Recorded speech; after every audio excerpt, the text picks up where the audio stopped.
जो निर्वाचन प्रक्रम है, जो ये आम निर्वाचन है, इसका तिथिवार मैं बताना चाहूँगी कि कल यानी 28 जनवरी 2026 को जिला निर्वाचन पदाधिकारी जो संबंधित नगर पालिका से संबंधित हैं, वो प्रपत्र 5 में निर्वाचन की सूचना प्रकाशित करेंगे। 29/1/2026 से 4/2/2026 तक नाम निर्देशन करने की तिथि है, यानी नॉमिनेशन फाइल करने की तिथि है। इसकी स्क्रूटनी 5 फरवरी 2026 को की जाएगी। नॉमिनेशन वापस लेने की तिथि 6 फरवरी 2026 है।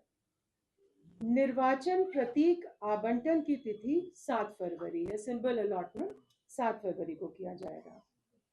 और अगर निर्विरोध निर्वाचन नहीं होता है तो मतदान की तिथि 23 फरवरी 2026 होगी और मतदान की अवधि होगी प्रातः 7 बजे से अपराह्न 5 बजे तक। मतगणना की तिथि 27 फरवरी 2026 को होगी। तो ये पूरी प्रक्रिया 28 जनवरी 2026 से प्रारंभ होकर 27 फरवरी 2026 तक समाप्त हो जाएगी। कुल 48 नगर पालिकाओं में आम निर्वाचन कराया जाना प्रस्तावित है। इन 48 नगर पालिकाओं में 9 नगर निगम है, 20 नगर परिषद है और 19 नगर पंचायत हैं। इन 48 नगर पालिकाओं में कुल 1087 वार्डों में वार्ड पार्षदों तथा उप सभी नगर पालिकाओं के महापौर तथा अध्यक्ष का प्रत्यक्ष निर्वाचन गैर दलीय आधार पर कराया जाएगा। उप महापौर और उपाध्यक्ष का पद अनारक्षित है और उसका निर्वाचन अप्रत्यक्ष रूप से होगा। नगर विकास एवं आवास विभाग द्वारा झारखंड नगर पालिका निर्वाचन एवं चुनाव याचिका नियमावली 2012 में संशोधन किए गए हैं, जिसके अंतर्गत जो ये नगर पालिका निर्वाचन होने जा रहा है, ये प्रथम आम निर्वाचन मानते हुए इसी प्रकार से आरक्षण की कार्रवाई की गई है। दूसरी चीज ये है कि पिछड़ा वर्ग के अंतर्गत अत्यंत पिछड़ा वर्ग 1 और पिछड़ा वर्ग 2 के लिए आरक्षण का प्रावधान किया गया है।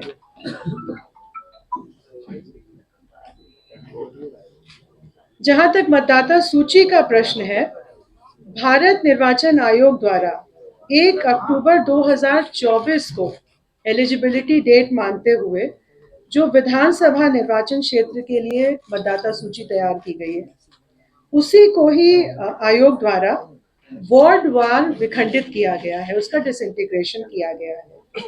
और इस मतदाता सूची के अनुसार नगर पालिका क्षेत्र में कुल मतदाताओं की संख्या 43,33,574 है, 43,33,574, जिसमें पुरुष मतदाता 22,07,203 है और महिला मतदाता 21,26,227 है। तृतीय लिंग के मतदाता 144 है। मैं बताना चाहूंगी कि मतदान के लिए जो आइडेंटिटी, जो पहचान सुनिश्चित करने के लिए डॉक्यूमेंट है, एक तो एपिक है जो इलेक्शन कमीशन देता है, मतदाता पहचान पत्र। उसके अलावा अन्य वैकल्पिक जो डॉक्यूमेंट्स हैं, जैसे कि बाकी असेंबली इलेक्शंस में होते हैं, निर्वाचन तंत्र द्वारा जारी प्रमाणिक फोटोयुक्त मतदाता पर्ची, पासपोर्ट, ड्राइविंग लाइसेंस, केंद्र सरकार, राज्य सरकार, सार्वजनिक क्षेत्रों के उपक्रम, स्थानीय निकाय या पब्लिक लिमिटेड कंपनी द्वारा उनके कर्मचारियों को जारी किए गए सेवा पहचान पत्र जो फोटो युक्त होने होंगे। इसके अलावा पैन कार्ड, आधार कार्ड, एनपीआर, एमजी नरेगा के अंतर्गत फोटो युक्त जॉब कार्ड, फोटो युक्त स्वास्थ्य बीमा योजना या स्मार्ट कार्ड, फोटो युक्त पेंशन पेपर, ये सभी डॉक्यूमेंट पहचान के लिए वैलिड माने जाएंगे। कुल मतदान केंद्रों की संख्या 4,304 है, जो कुल 2,129 भवनों में अवस्थित है। मतदान केंद्रों में आधारभूत न्यूनतम सुविधाओं का प्रावधान किया गया है, जिला निर्वाचन पदाधिकारी द्वारा पेयजल की व्यवस्था, शौचालय, प्रकाश, इसके अलावा जो दिव्यांग व्यक्ति हैं उनके लिए रैंप का भी प्रावधान किया जाएगा। विधि व्यवस्था और सुरक्षा बलों की तैनाती, इस हेतु 8 जनवरी 2026 को एक बैठक यहाँ आयोग में आयोजित की गई थी, जिसमें नगर विकास एवं आवास विभाग, गृह विभाग, अपर पुलिस महानिदेशक अभियान, सभी जिला निर्वाचन पदाधिकारी, सभी सीनियर एसपी इसमें सम्मिलित हुए थे डायरेक्टली और वीसी के माध्यम से, और पर्याप्त संख्या में बल उपलब्ध कराने की व्यवस्था गृह विभाग द्वारा तथा पुलिस महानिदेशक अभियान द्वारा की जाएगी। ये पोलिंग के समय मतदान केंद्र में और काउंटिंग के समय मतगणना केंद्र में, और जो स्ट्रांग रूम होगा जहां पे बैलेट बॉक्सेस रखे जाएंगे उसके लिए सुरक्षा बलों की व्यवस्था की जाएगी। जिला उप निर्वाचन पदाधिकारी और निर्वाची पदाधिकारियों का प्रशिक्षण यहाँ पर 2 चरणों में आयोजित किया गया था, 16 जनवरी 2026 को और 22 जनवरी 2026 को, ताकि निर्वाचन से संबंधित जो भी तकनीकी पहलू हैं उनके बारे में उन्हें पूरी जानकारी उपलब्ध करा दी जाए। इन इलेक्शंस के लिए ऑब्जर्वर्स का भी प्रावधान किया गया है, जनरल ऑब्जर्वर्स और इलेक्शन एक्सपेंडिचर ऑब्जर्वर्स। ये पूरी निगरानी रखेंगे इलेक्शन प्रोसेस पे और समय समय पर आयोग को अपना प्रतिवेदन उपलब्ध कराएंगे। ये जो चुनाव कराया जा रहा है नगर पालिका का, ये मतपत्र और मतपेटिका के माध्यम से कराया जा रहा है। पर्याप्त संख्या में मतपेटिका उपलब्ध हैं और इनकी साफ सफाई, रंग रोगन इत्यादि कर दिया गया है, और जिला स्तर से मतदान कर्मियों को, मतगणना कर्मियों को इसको ऑपरेट करने के लिए ट्रेनिंग उपलब्ध कराई जाएगी।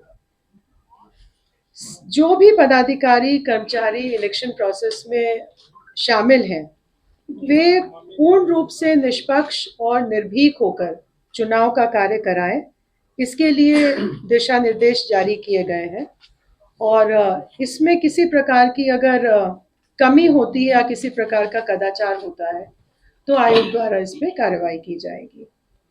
एक और महत्वपूर्ण चीज है कि अगर जहाँ पे भी इलेक्शन हो रहा है उसकी वल्नरेबिलिटी मैपिंग कराई गई है, और ये सुनिश्चित किया जाएगा कि जो कमजोर वर्ग के मतदाता हैं वो निर्भीक होकर मतदान कर सकें। मतदान दलों का गठन एनआईसी का एक सॉफ्टवेयर है रेंडमाइजेशन के लिए, उसके द्वारा कराया जाएगा, जिससे कि इसमें पूरी तरह से ऑब्जेक्टिविटी बनी रहे। इस नगर पालिका आम निर्वाचन में नोटा का प्रावधान नहीं है और केवल कैंडिडेट्स को ही वोट देने का प्रावधान किया गया है। आज जो प्रेस नोट के माध्यम से निर्वाचन की घोषणा की जा रही है, उसके साथ ही सभी 48 नगर पालिकाओं में आदर्श आचार संहिता लागू हो जाएगी। ये पंचायत और कैंटोनमेंट क्षेत्र पे लागू नहीं होगा, केवल नगर पालिका क्षेत्र पे लागू होगा। मतगणना के बारे में मैं बताना चाहूंगी कि सभी जिला निर्वाचन पदाधिकारी द्वारा मतगणना केंद्र और स्ट्रांग रूम का प्रावधान किया जा चुका है, उसकी स्थापना का कार्य किया जा चुका है। इसके संबंध में डिटेल निर्देश आयोग द्वारा दिए जा चुके हैं। निर्वाचन में धन बल का दुरुपयोग न हो, इसके लिए सभी आवश्यक कदम उठाए गए हैं, और इसके लिए जैसा मैंने बताया इलेक्शन एक्सपेंडिचर ऑब्जर्वर्स हैं, और अभ्यर्थियों द्वारा किस अधिकतम सीमा तक व्यय किया जा सकता है इसका निर्धारण किया गया है, जिसकी सूचना आपको प्रेस नोट में मिल जाएगी। एक ये भी निर्देश दिया